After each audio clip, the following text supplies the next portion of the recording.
Welcome to the show. Now, PTZ cameras have been at the fore of many remote productions over the last year or so, from fly-on-the-wall documentaries to gardening and cookery shows.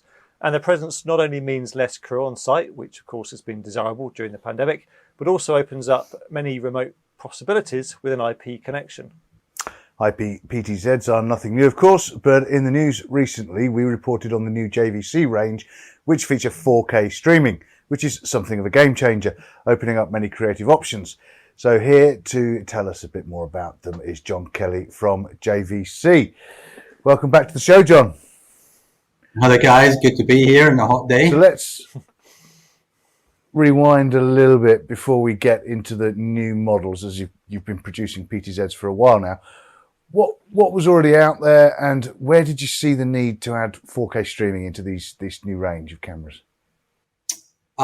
So as you say, Matt, then we've had a number of products over the recent years within the PTZ market, principally our KYPZ100, and that was a HD PTZ with live streaming capability, and we sold that really quite successfully into, well, I guess a really wide range of applications like production, corporate, education, institution, and so on. And of course, we've seen the demand for that growing in both the pre-COVID, COVID world, and now as we move slowly into the post-COVID world as well. So that camera and that range was running really quite successfully until now. But we identified in addition the need to add in a number of additional products and features into the range. And in particular, as you mentioned, that is 4K, both from an imaging point of view and also from a live streaming point of view. And then in addition to that, a number of expanded IP and streaming formats, including, for example, NDI. So they're the kind of features that we were looking to target and add into the range, which we'll be releasing over the next couple of months. So, John, this is your first NDI camera, isn't it? I mean, do you see NDI as being a key format to support going forwards? Yes, I mean, absolutely. We've seen obviously a very steady increases in the market demand for NDI over the last 2, 3, 4 and more years. So for us, certainly it was very important to adopt NDI as one of the new formats on the camera. So obviously for those kind of live production, maybe studio-based applications, then NDI is really gaining a lot of ground, a lot of interest, again, in a wide range of markets, including those corporate and education institutions, as well as other live production areas. So NDI, and it's NDI HX we're adding into the new models, is certainly a key part and a key feature, of the new model range. However, it's not the only thing we're adding in. We're also adding in, SRT streaming support also. SRT, as you might well be familiar, stands for Secure Reliable Transport. And it's a streaming format, a little bit different in some ways, or a number of ways to NDI, because what it offers is a very robust codec for bandwidth challenged environments. So perhaps you're in a remote production environment where the network bandwidth is not stable. It might be a Wi-Fi network. It could even be a cellular network, for example. And what SRT gives you is a suite of tools, if you like, which really gives you resilience against packet loss over that IP network. So it employs techniques such as forward error correction to do that. And that really means, as I say, in those more network challenged environments, SRT is a really, really good and interesting choice for those kind of applications and requirements. So I think having both NDI HX and also SRT within the camera is a really strong and important point of the range we're now introducing. Yeah, no, cool. So that's connectivity and transport covered. What about, other than the 4K, what other options are in there?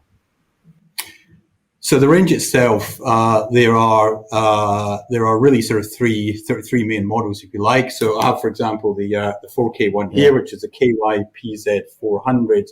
So this is 4K imaging with a 12 times optical zoom. Hopefully you can see it a little bit from there.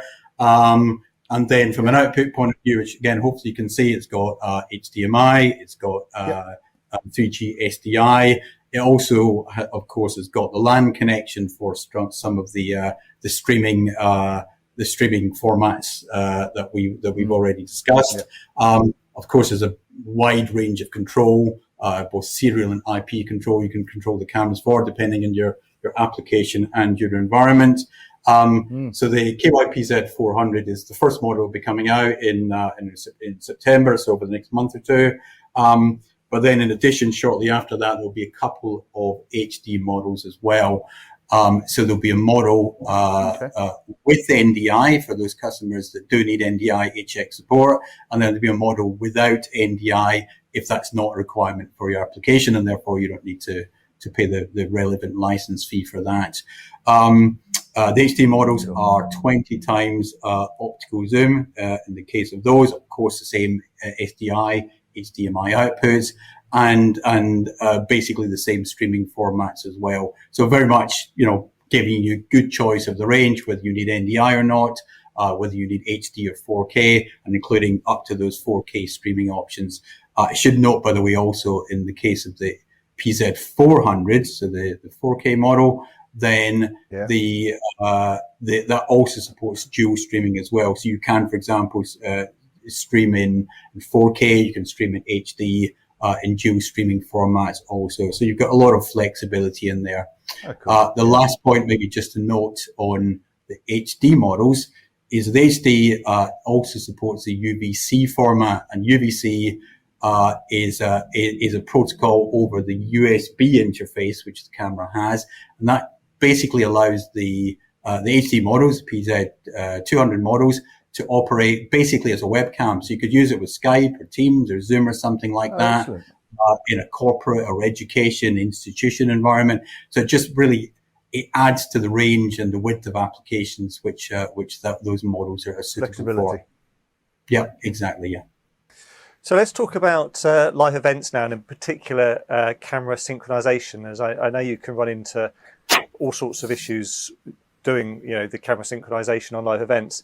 How maybe just talk us through those and how you've tackled and addressed those with these new PTZs. Yeah, sure. So I guess firstly, we're all pretty familiar in traditional video terms in a, let's say, SDI studio environment of the vision mixer frame syncing your inputs, or perhaps gen locking all of your sources and your cameras and so on. Of course, in an IP world, if you're using IP, then that's not really so possible or easy to do. So what we've added into the new models is VIXI timecode synchronization using the NTP protocol. So NTP is network time protocol, and basically what you do in that kind of environment, you use an NTP source, which is a bit like an internet clock, effectively, and you set all of your say production elements within your environment, including the vision mixer, and of course also the PTZ cameras, to reference, to effectively lock to that NTP time source. And that basically gives you a really good level of synchronization between all of your camera sources within that particular production environment. Of course, you might have cameras in different locations coming over different network bandwidths and different types and interfaces and so on. So that NTP support really gives you a way of mitigating that and giving you good time synchronization across all of your sources. And in terms of future proofing, one thing that came to mind just now is we didn't ask it. I'm sure it does, and it will support NDI 5. But what can customers expect in regard to updates, future updates with the range? Yeah, well, I think we've talked to various calls in the past about our camcorder range, and I think we've got a really good track record and history of providing really strong functionality upgrades to all of our product range over continuous development and continuous updates of the firmware. So obviously it's early days for these models. They haven't yet been started shipping and been introduced. But I'm fully confident that we'll see the same kind of roadmap and additional features over the months and years to add to these particular products also. Have you got a shipping date on those, John? And can you give us a price point roughly? Yes. So the first model will be the KY PZ 400, which is the 4K model. And that will be some point, maybe mid-September, certainly within September, we expect also. And that will be followed on by, within hopefully a few weeks, maybe a month, with the addition of the KY PZ 200. So the two models, both with and without NDI. I should also note, of course, by the way, that, we have a black model here, so they are in normal traditional style, available either in black or white. But yeah, they'll be shipping over the next, really over the next few months as we go into the autumn. We need a camo one for the future. So yeah, thanks very much for coming and seeing us, John. Thank you very much. And thanks also to Media Proxy for their support of Kit Plus TV, and we look forward to seeing you next time. Thank you.